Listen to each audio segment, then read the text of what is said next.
Ripple XRP holders, it's a trap. That's what a lot of people are saying right now as we look at Bitcoin breaking upwards of $42,000. XRP is still only sitting at 53 cents. So in this video, we're going to discuss some possibilities happening with divergences taking place right now that we can see on the Bitcoin price chart. We're talking about the entire altcoin market cap and what stage of the cycle we're at. And we're looking at Bitcoin's stock to flow. We're also looking at other indicators showing what's happening for Bitcoin liquidations and then what you can expect moving forward into Bitcoin's halving. So comment 777 if you guys are feeling blessed. If you guys are feeling bullish right now, the markets are up for the day. Nothing too crazy. I mean, we're seeing some projects up 5% over the past 24 hours like Avalanche. Polygon's up 3%. Internet Computer up almost 5%. Whereas XRP right now is flatlining. So what's the next move for XRP? You guys aren't going to want to miss it. I'm going to uncover some big things in this video. So you know what to do. Comment 777 if you're feeling blessed. If you're feeling bullish, take your putter, grab that like button, tap it in, give it a tippity tapperoo, because you know who we're doing it for. We're doing it for grandma. We're going to beat the SEC, and we're buying grandma's house back with XRP. Let's run it.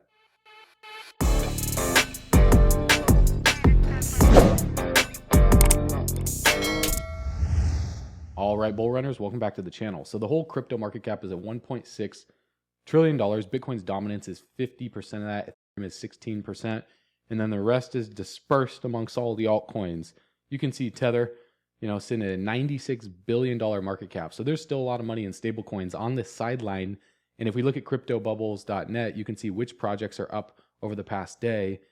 Beam, Manta, Ronin, Render, ICP, HNT, and then a few other projects like Avalanche, Tia, Rose. And so if we look over the past week, you guys can see which ones are up. And then over the past month, this will give us an idea of the narratives that people are the most excited about. So SUI, SUI, Tia, Hex, PLS, Pulse Chain, and ICP. All these projects are going to do very, very well the rest of this bull run. So you can't go wrong having some in your portfolio. Again, not financial advice. Don't buy, don't sell anything we're talking about. I'm going to bring you the news. I'm going to show you guys what's happening on the charts. And then it's up to you to make up your own mind, because what we can see happening here is a divergence taking place. Now, there's different types of divergences, right? There's a bullish, a bearish, and what we're looking at here is we're looking at a Class A bearish divergence that is a strong divergence where you can see higher high on the price chart and a lower high on the oscillator. So what oscillator are we using? We're using the MACD. So on the left-hand side of the screen, you guys can see the Bitcoin to the US dollar price chart. And on the right-hand side of the screen, you can see the same thing. Now we're comparing back to March through April of 2023, where you can see on the price chart when Bitcoin was upwards of $29,000. And then we saw a higher high for Bitcoin form up here in April of 2023 of upwards of $30,000. And then we saw the price correct. Now, one thing that we saw on the oscillator on the MACD was we saw the MACD line up here, and then we saw it cross below the signal line when Bitcoin was consolidating sideways. And then we saw a lower high being formed on the MACD, and then we saw a higher high being formed. So what does this mean? Well, if we look over here and we see what was happening, it's a bearish divergence where we could see a higher high on the price chart and a lower high on the MACD. Now on the right-hand side of the screen, we can see something similar forming right now, where we can see a higher high being formed on the price chart, and on the MACD, we saw a lower high being formed. Now, interestingly enough, what we're looking at right here is the MACD is crossing above the signal line right now, and we are well below zero, the zero line. So the further below zero we are, the stronger the reversal signal. So this is actually good news in the short term, but this could be a trap, because if we look back in May of 2023, we can see the MACD signal line cross above the MACD line cross above the signal line. And then we saw one final shakeout event to come down to $25,000 before we surged on out of here. And then we saw another sell-off take place later on over here. So just because we're well below the zero line doesn't mean we're just going to shoot up and go camping on the beaches of the moon right away and pass the high of January. This is going to be turbulent. It could be, and it most likely will be turbulent going into Bitcoin's halving. So what I would expect to happen, I mean, if we trace up from May of 2023 to June of 2023, when it faked everyone out, Bitcoin rallied up when the MACD line crossed above the signal line. Bitcoin rallied upwards of $28,000, and it came back up to retest the previous range of resistance right around here that Bitcoin struggled to break out from in March of 2023 until it broke above it, came back down below it, and then hovered around it, and then broke below it and didn't regain it again until about June of 2023 on the left-hand side of the screen that I'm looking at right here. So if we were to draw this up, it would look something like this. We can see this upward trending support right here that could act as a potential resistance. Also, we see this resistance from December of 2023 that it struggled to break above until January of 2024. So we're seeing a similar chart pattern play out as we did back from March of 2023 until May of 2023. It's almost, I mean, if we zoom in here, it's almost identical, where we saw this higher high right here, lower high on the oscillator, higher high right here on the price chart, lower high here on the oscillator, and then we bottomed out down here below the signal line. We saw one little rally up back to retest this zone of resistance and a final shakeout event before we rallied up again to retest the all-time high. So what would the chart look like for that? Well, it could look something like this. So in the short term, Bitcoin could rally up and do exactly what I said in previous videos. Now, again, guys, I could be completely wrong here, but we've been pretty spot on so far about the bull run of 2023. I bought the bottom at about $16,000, $16,700-ish. I was buying it like $16,400 to $16,700 for Bitcoin, and I sold my Bitcoin at around $38,000, rotated that into altcoins, and made some good money with altcoins. And so the cool thing about this is the best time to accumulate Bitcoin is what I'm going to be sharing towards the end of this video based on all this information. But it's going to be interesting to see what happens leading into April, because if we get rejected from this upward trending support right here and also this horizontal resistance, then I would expect something like this to take place on the MACD, where the MACD line comes above the signal line short term temporarily, and then the signal line in orange does something like this, and then we see another rejection from the this downward trending resistance right here, and that would be some type of rejection from this resistance, and then we form another low for Bitcoin, freak everyone out, potentially retest lower levels all the way down to maybe 35 to 38K, as you can see on the right hand side of the screen. It's where Bitcoin struggled to break out from this range right here. I maybe would expect Bitcoin to do something like this right here, where we come up, fake everyone out, drop one more time, and then spring out of here to get everyone into greed, maybe even past the high of the year, come up here within this range, and then potentially see something like this take place. And then we just work our way through 2024.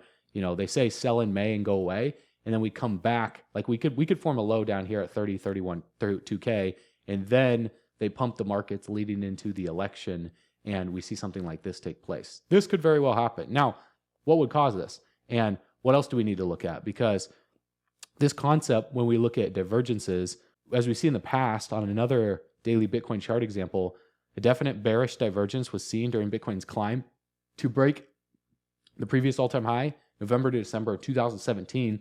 Bitcoin climbed towards 20K and lost over 80% in 12 months.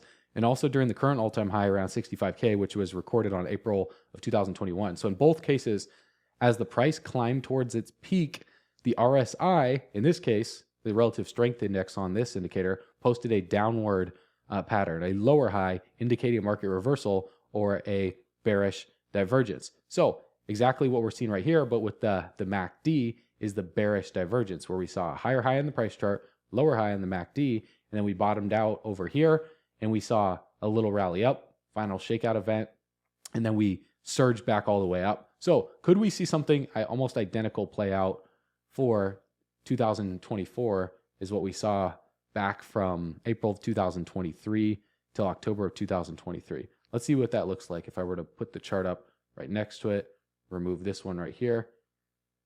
It looks something like this, where 2024, we just trade sideways and we don't pass the all-time high until later stage of 2024. I could expect something like this to take place. Who knows if we'll dip back down to 30 to 33K? It's very well possible, but I'm expecting us to trade lower than 40K at some point this year. And let's look at some other indicators on the chart right here that we can see. Because if we're just looking at the total too, in terms of the crypto total market cap, we see the same thing taking place where we saw a higher high on the price chart, a lower high on the MACD, and we're about to cross the blue line down here, the MACD line crossing above the signal line. If that happens, I would expect us to come back up to this downward trending resistance right here, and for the price in the short term to rally up, and for this to be a trap to about $787 billion market cap, and then roll around and come and shake everyone out down here, and then for us to bounce somewhere within this range, and then for us to bounce in here. This is what I would expect to happen. And so the MACD reverses down here and then comes out of this and forms price reversal. Because if we look right here on the psychology of a market cycle, lots of volatility. We just posted this 12 seconds ago on the community section here on YouTube. So go check that out. If you can scroll down, you'll see all the posts on that. Lots of volatility is coming in Q1 and Q2 of 2024. So after we break through the disbelief phase, what comes next? Hope, right? So after we break through that, what comes after hope? Well, that's optimism, then belief, then thrill, then euphoria. So people are still doubting the rally right now, and that's where we are in disbelief. Now, disbelief could last an extended period of time because during the last cycle, disbelief lasted for several months, even after Bitcoin's halving. And so we have yet to break into hope once we get back up to the complacency stage, which for Bitcoin, if we look at where that is, if we zoom out on the price chart, the complacency stage was actually the all-time high. So until we start getting upwards of 55 to 65 or 67K, we're going to remain in this disbelief phase for an extended period of time. And that will more than likely be, 100 to 200 days. And so we'll look something like this, guys. And I hope I'm wrong. I hope we just go and pass the all-time high, but that's not the most likely case scenario. And the reason why is look at this. Bitcoin stock to flow model. So 1,400 days to 0 days until the next halving. We're roughly, give or take 80 days. I think we're at like 79 or 78 days until Bitcoin's halving. So we are dark blue, just barely turning purple. Now let's look at the last cycle, 2019. What happened when we were dark blue turning purple? We saw one more rally up and then we saw COVID hit. And once we went from purple, we bottomed out in about mid-purple. And then once we turned red and Bitcoin's halving, then we consolidated sideways for about 6 to 12 months. So let's go to the cycle before then. Let's look at that. When we went from dark blue to purple, we are just finishing up this rally. And then we saw a sell-off going into purple, into Bitcoin's halving. Then after Bitcoin's halving, when we turned red, it was about 6 to 12 months after Bitcoin's halving. And then orange, we started rallying after that. What about the cycle before then? This is all we got to look at. If you want to look at the fundamental news, you can do that. But sometimes it leaves you feeling like it goes completely contrary to what people think, which is how the charts work. The market just does what it always does. So for example, ETFs, right? Launched. Institutions managing trillions of dollars. Not just that, institutions that run the entire world, that run the media companies. BlackRock, they virtually own the world, right? $20 trillion assets under management that we know about. Maybe it's more. And that still wasn't enough to get Bitcoin past its all-time high. That should tell you something, guys. If BlackRock still couldn't even get Bitcoin past its all-time high, then what are we going to do? We're probably going to consolidate sideways, maybe come down. And then we need them to print massive amounts of money and lower interest rates and start ushering in quantitative easing again. And some type of black swan event could occur in order for that to even happen, because they're not just going to cut rates for the sake of cutting rates. They're going to cut rates. The Federal Reserve is going to cut rates because they need to respond to some sort of crisis that's taking place. And so that might be in response to a market crash. So when we look right here at the previous cycle, going from blue to purple, we saw one final rally up. And then when we go into purple, we saw a sell-off. So every single cycle before this, when we go from dark blue to purple, we see a rally up, and then we see a sell-off going into Bitcoin's halving. So my thought process here is we come up in the short term, which is going to be good for the day traders. We come up to 40, 45K. Maybe we push up to 48, 49K, maybe. If we come up to 50, 51K, I would err on the side of caution because I would expect a sell-off a month or two before Bitcoin's halving. And so just be ready for this, guys. Be ready for some type of sell-off. But when in doubt, zoom out, right? Because if we look at Bitcoin's rainbow price chart indicator that shows from maximum bubble territory to fire sale, where are we? Well, let's zoom in here and let's see. So the fire sale is in blue. That's at about 40K. So if we dip below 40K, that's a fire sale. Where are we now? We're in like a light blue, almost green, which is buy. The green is accumulate. Light green is still cheap. Yellow is hodl, hold on for dear life. Orange is this a bubble? Dark orange is FOMO intensifies. Red is sell, seriously sell. So even getting into the high of 2021, we didn't even reach red. So if I refresh this page right here, the previous cycle before then, we reached red. In 2017, the cycle before then, we overextended beyond red. So law of diminishing returns, maybe 2011, and then 2013, we were overextended, but not as much as the previous one. Then 2017, we just came right to the top of red. Then 2021, we didn't even make it to red. And so what could happen for this cycle? Well, if we made it to orange, maybe we only make it to yellow. Maybe we only come up to $150,000, $113,000 to $150,000 for Bitcoin, and then we roll over from there at the end of 2025. That could very well happen because the macro market conditions are lining up for some sort of macro crash to happen in the stock market like 1929, but worse. But let's look at more data because I don't want to just pump you guys full of fear here because I look at the facts, I look at the charts, remain emotionally indifferent because the people that get too emotional around money and they treat it like a football team are usually the people that get the most depressed when the market's crashed. Where if you can just remain calm, cool, collected, and not care, then you're a master of your money. Your money doesn't own you. You can control your money doesn't control you. So looking at the Bitcoin Puel multiple right here, we're about right in the middle. You know, you can see this green territory is the best time to buy. The red territory is the best time to sell. And so we're right in the middle. So anytime we're in the middle, it's trickier to predict what's going to happen next, obviously. When we're in the green, it's very easy to know that it's the best times to buy, even if you're not getting the best possible entry point. Like, for example, Bitcoin was at 20K when we were in the green. Yeah, you could have waited and got it at 16K. But if you paid at 20K, relatively speaking, when you zoom out, you know, then you're going to be sitting good. So when you're in the middle, the best thing, in my opinion, to do is just hold. Because if you try and time the markets, what's the oldest saying in the book? Time in the markets beats timing the markets, right? Because the people that try and time this and they try and sell, like for example, Bitcoin rallies up, they try and sell right here, then they try and buy back in here, they try and sell up here, then they try and buy back somewhere down here, and then they try and sell on the way up and try and buy these dips. Never, ever catch the dips and buy into the dips with 100% accuracy. They can't do that. So you're going to, if that's your plan the whole entire way up is to sell the rallies, buy the dips, you're bound to get wrecked. And if your goal is to hold the entire bull run and sell when we reach red, buy when we reach green, you're bound to make some money. And so very, very simple. Looking at the Bitcoin MVRV Z-score, we're a little bit above green, but if we compare to the past cycles, 2019 was a lot more extended above here. You know, we were at about 2.72 at the peak of that DeFi summer for the Z-score, whereas right now we're at 1.29. And so we were overextended where we were prior to this cycle of 2016 right here. We got up to about 2.02.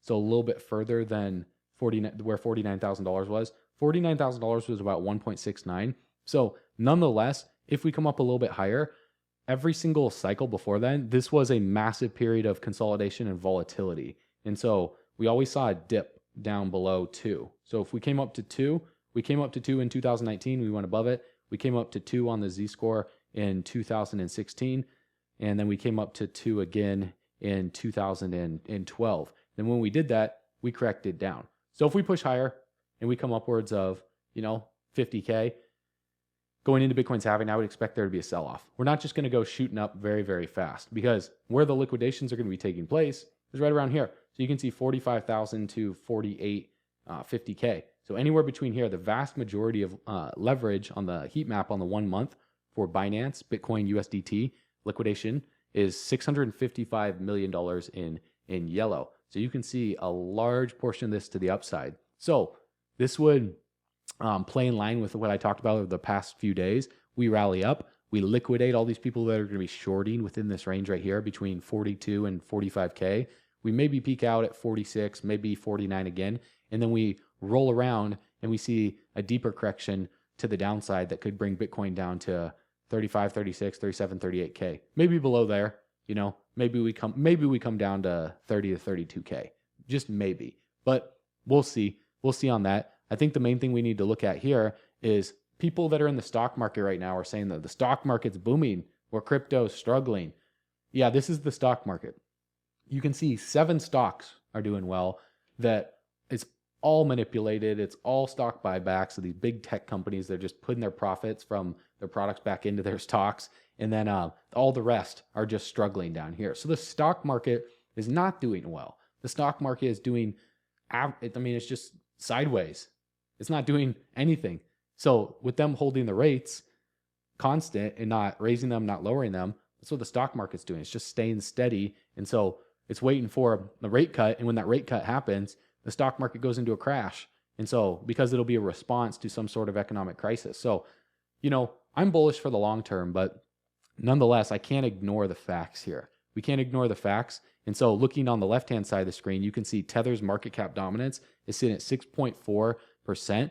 Now, one thing that's interesting is we're facing some rejection and some resistance on the MACD right here, where the MACD line is above the signal line. And if we see a cross right here, a bearish cross, that would be good news for the crypto market, because then that would mean Tether, USDT's dominance would come down in the short term, while Bitcoin rallies up in the short term to retest this zone of resistance right here at about 40, 43, 44, 45K, somewhere around this range.